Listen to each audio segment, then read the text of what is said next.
Hello, મારી ચેનલમાં તમારું સ્વાગત છે। આજે બનાવીશું ફરસાણની દુકાનમાં ઘણીવાર તમે જોયા છે એવા લીસા લાડુની રેસીપી, જેમાં જો પરફેક્ટ ચાસણી આવે તો તમારા લાડુ પણ એકદમ ફરસાણવાળા જેવા જ બને છે। તો ચલો પરફેક્ટ માપ સાથે રેસીપી શરૂ કરીએ। અને રેસીપી પસંદ આવે તો વિડીયોને લાઇક અને ચેનલને સબસ્ક્રાઈબ કરવાનું ના ભૂલતા। તો લીસા લાડુ બનાવવા માટે મેં 4 કપ જેટલો ચણાનો લોટ લીધો છે। તમે કોઈ પણ જે ઝીણો ચણાનો લોટ આવે છે એ લઈ શકો। અહીં કરકરા લોટની જરૂર નથી। હવે આ લોટને સાઈડમાં રાખીને સૌપ્રથમ આપણે થોડું પાણી ગરમ કરવા માટે રાખી દઈશું। તો અહીં મેં 2 કપ જેટલું પાણી લીધું છે અને પાણીને હૂંફાળું ગરમ કરવાનું છે લોટ બાંધવા માટે। હવે પાણી જે ગરમ થઈ જાય ત્યાં સુધીમાં આપણે લોટને મોણ આપી દઈએ। તો મેં અહીં મોણ દેવા માટે જે કપના માપથી લોટ લીધો હતો એ જ કપના માપથી અડધો કપ સિંગ તેલ લીધું છે અને હવે સારી રીતે એને મિક્સ કરી દેવાનું છે। અહીં તેલ એકસાથે ન નાખતા 1 થી 2 બેચમાં ધીરે ધીરે નાખી અને મિક્સ કરતા જવાનું। જ્યારે પણ તમે લીસા લાડુ બનાવો ત્યારે જે મોણ હોય છે એ મુઠ્ઠી પડતું હોવું જોઈએ। એનાથી જ આ લાડુ છે એ એકદમ સોફ્ટ બનશે।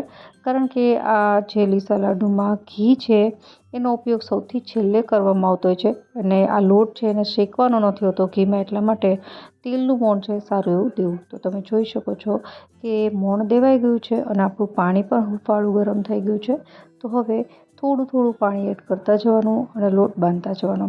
અહીં લગભગ હાફ કપથી થોડું વધારે પાણીની જરૂર પડશે। 2 કપ પાણીની જરૂર પડતી નથી, કારણ કે તમે ચણાના લોટનું જ્યારે પણ બાઇન્ડિંગ કરો ત્યારે થોડું પાણી એડ કરો એટલે તરત જ બંધાઈ જાય છે। તો લગભગ મેં હાફ કપથી થોડું વધારે પાણી એડ કરી અને આવી રીતે એકદમ કઠણ પણ નહીં ને ઢીલો પણ નહીં એવો લોટ બાંધી લીધો છે। તમે મુઠિયા વાળી શકો એવો લોટ બાંધવાનો છે અને લોટ બંધાઈ જાય એટલે હવે હાથથી આવી રીતે મુઠિયા બનાવવાના છે અને વચ્ચે 4 આંગળીની મદદથી પ્રેસ કરશું, જેનાથી મુઠિયા અંદર સુધી તળાઈ જાય। તો જ્યારે પણ તમે મુઠિયા બનાવો ત્યારે આ રીતના મુઠિયા બનાવવાના છે। તો બધા મુઠિયા બની જાય એટલે હવે મેં સાઈડમાં તેલ ગરમ કરવા માટે રાખી દીધું। તેલ છે એને મીડિયમ ગેસની ફ્લેમ પર જ ગરમ કરવું અને આ રીતે થોડો લોટ નાખીને ચેક કરો ને લોટ આવી રીતે ધીરે ધીરે ઉપર આવે તો તેલ છે એ સરસ રીતે ગરમ છે। હવે મુઠિયા આપણે એડ કરી દઈશું અને આ મુઠિયાને મીડિયમ ટુ હાઈ ગેસની ફ્લેમ પર તળવાના છે। મીડિયમ એટલા માટે રાખવી કારણ કે અંદર સુધી મુઠિયા છે એ સરસ રીતે તળાવવા જોઈએ, નહીંતર અંદર લોટ કાચો રહી જશે। હાઈ ગેસની ફ્લેમ પર તળવાથી ઉપરનું જે કોટિંગ છે તરત જ બ્રાઉન થઈ જતું હોય છે, તો એ મુઠિયા અંદર કાચા રાખે છે। એટલા માટે હાઈ ટુ મીડિયમ ગેસની ફ્લેમ પર તળવાના છે। તો મુઠિયા આ રીતે લાઇટ ગોલ્ડન બ્રાઉન જેવા થવા લાગે એટલે આપણા મુઠિયા છે તળાઈ ગયા છે। એને આપણે લઈ લઈશું અને આ જ રીતે બધી બેચ છે તૈયાર કરી લેવાની છે।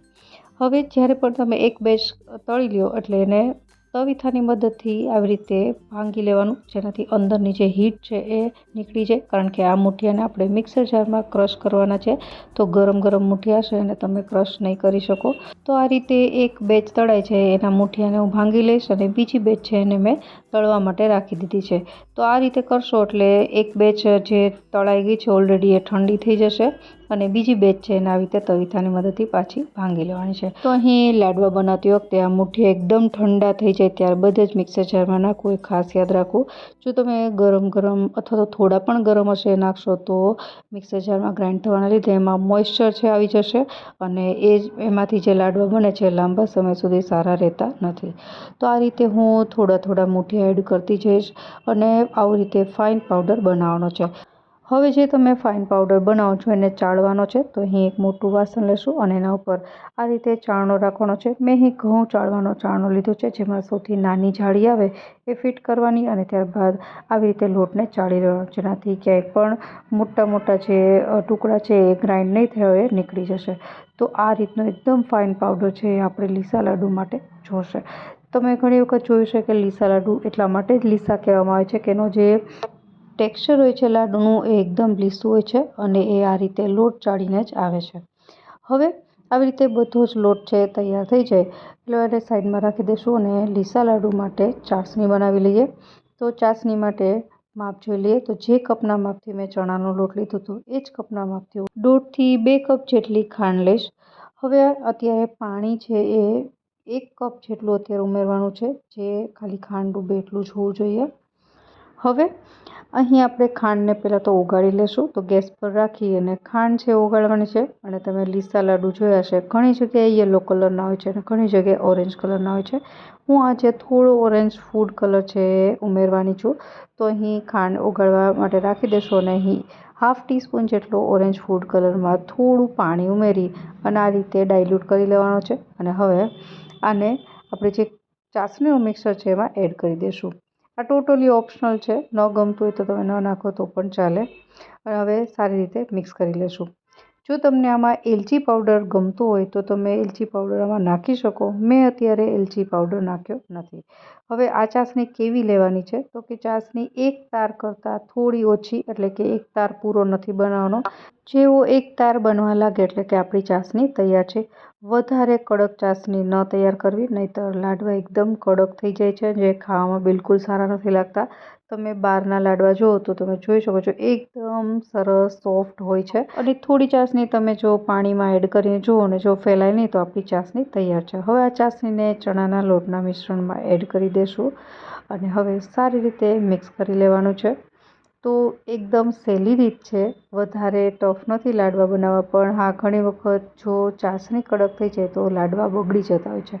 તો ખાસ કરીને યાદ રાખવું કે ચાસણી છે એક તાર જેવી બનવા આવે એટલે ગેસ બંધ કરીને આમાં એડ કરી દેવાનું.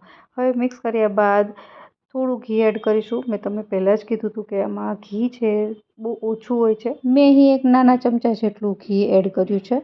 હવે મિક્સ કરી લેશું અને આમાંથી લાડવા વાળવા માટે આ મિશ્રણને 4 થી 5 મિનિટ માટે એમને રહેવા દેશું, જેથી થોડું તમે હાથેથી અડી શકો. એકદમ ઠંડુ નથી થવા દેવાનું. જો એકદમ ઠંડુ થઈ જશે તો તમે લાડવા વાળી નહીં શકો. અને જો તમે વધારે ક્વોન્ટિટીમાં લાડવા બનાવતા હોય તો તમે ઘરમાંથી કોઈની હેલ્પ પણ લઈ શકો. તો 4 થી 5 મિનિટ રેસ્ટ થશે ત્યારબાદ હું હાથ છે ઘીવાળો કરી લઈશ. તમે ઘણા લોકો પાણીવાળા હાથથી પણ બનાવતા હોય છે. મેં અહીં ઘીવાળો હાથ કરી લીધો છે. અને હવે હું અહીં મીડિયમ સાઇઝના લાડવા બનાવી લઈશ. તો છે ને એકદમ સહેલા બનાવવા. થોડું જો ધ્યાન રાખવામાં આવે તો તમે પણ લીસા લાડુ ઘરે એકદમ આસાનીથી બનાવી શકો. તો આ રીતે લાડવા છે તૈયાર છે. ઉપરથી તમે પિસ્તાથી કે બદામથી ગાર્નિશ પણ કરી શકો. આ રીતે હું બધા જ લાડવા તૈયાર કરી દઈશ. તો આશા રાખું તમને આ રેસીપી જરૂરથી પસંદ આવી હશે. ફરી મળીએ નવી રેસીપી સાથે. ત્યાં સુધી બાય.